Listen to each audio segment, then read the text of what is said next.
first started RVing. So now I secure everything with compression rods. Make sure everything's gonna stay in there while we're going down the road. So, all right, there we go, that's secure. All right, everything's off the seat in the shower, and that is locked. And everything's off the counter. Well, we're retracting all the slides, the passenger slide and the driver's side slide in the bedroom. One thing about these slides, it's a Swintex system. So once you start retracting, you want to retract a full cycle. That means all the way out or all the way in. And the reason for this is if you stop and start these things, they get out of sync and you'll have trouble getting them in square over a period of time. So always, when you're ready to do it, put your thumb on the button and hold the button down, and do not release it until the slide is all the way in or all the way out. You can see we put a lot of stuff on the bed itself to secure it instead of letting things lay around on the counter. AC is off. We put an extra lock on the bathroom door because that would fall open all the time while we were going down the road. And everything is off the counters in the kitchen and the microwave. I turn the metal things upside down and put hot pads in between them so they don't rattle going down the road. All right, I think we're ready to close these up. All right, let's close the living room.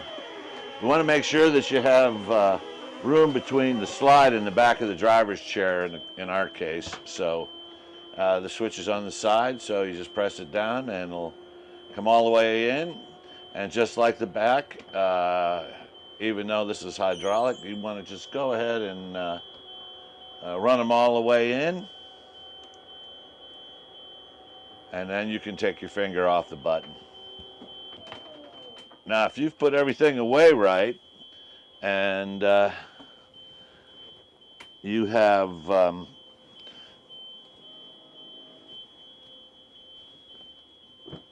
everything out of the way, you should have an aisleway down the middle of your RV so that you can get to the bathroom. So if you in our case, our bathroom, yeah, we have a half bath, so.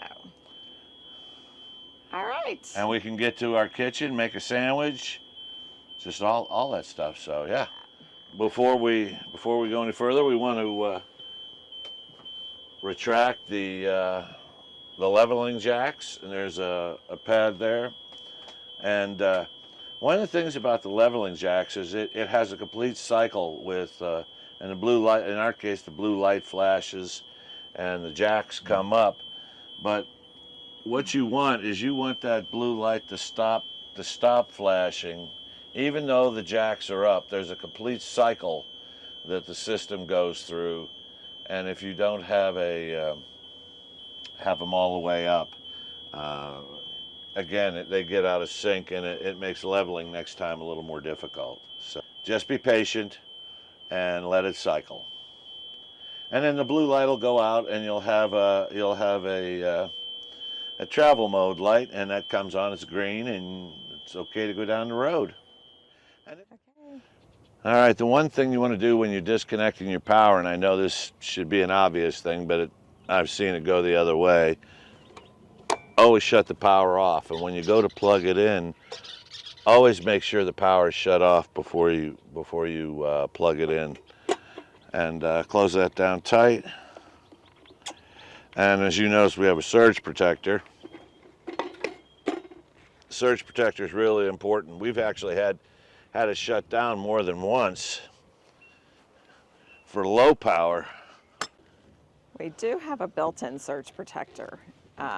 And transfer switch. And transfer switch. But if something blows, it would be a lot less expensive to replace the exterior surge Absolutely. protector than the one in the house. And again, remember, it's not just high power that you want to be concerned with.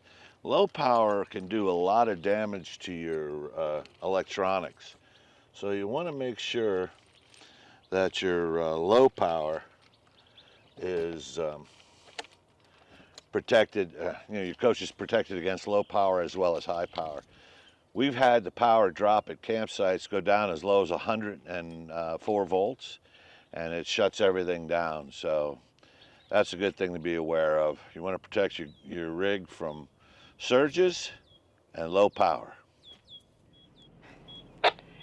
Okay, I've got flashing lights, turn signal, low beams, high beams, and emergency flashers. Okay.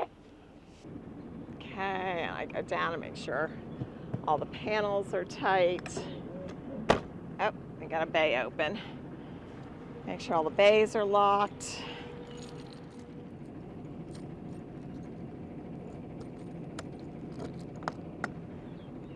Okay, the TV thing is locked. Oh, we got another bay unlocked. Oh, I didn't know it had even gotten in these. Okay. These panels, we've lost a few, so I always make sure those are good. We've got our light on.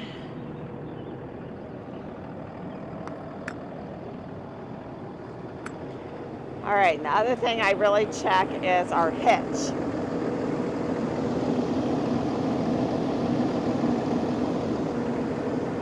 And the nut on the tire, I'll show you pictures why I check the hitch, because we had our hitch fail.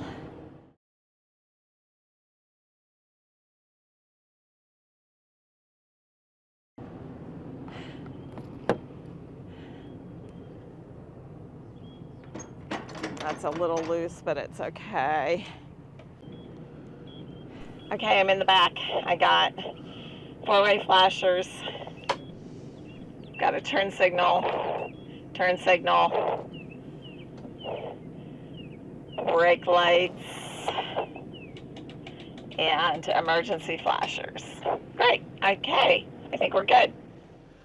All right, we've checked all our bays. We've checked our lights and everything else. And when you have a diesel with air brakes, and again, this is probably 101, but you want to make sure that you have air pressure in your air brakes, because otherwise you don't have any brakes.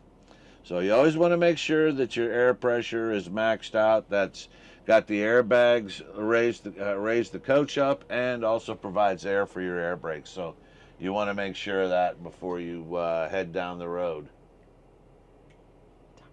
Well, another thing, of course, we do is we use little Radio City GMRS radios. And when we start off with a call sign. This is good. Our license is good for 10 years. And you're gonna call out your license number, and then you can talk for about 10-15 minutes. And if you only have one person licensed in your family, like I'm licensed, Glenda can use the radios as well.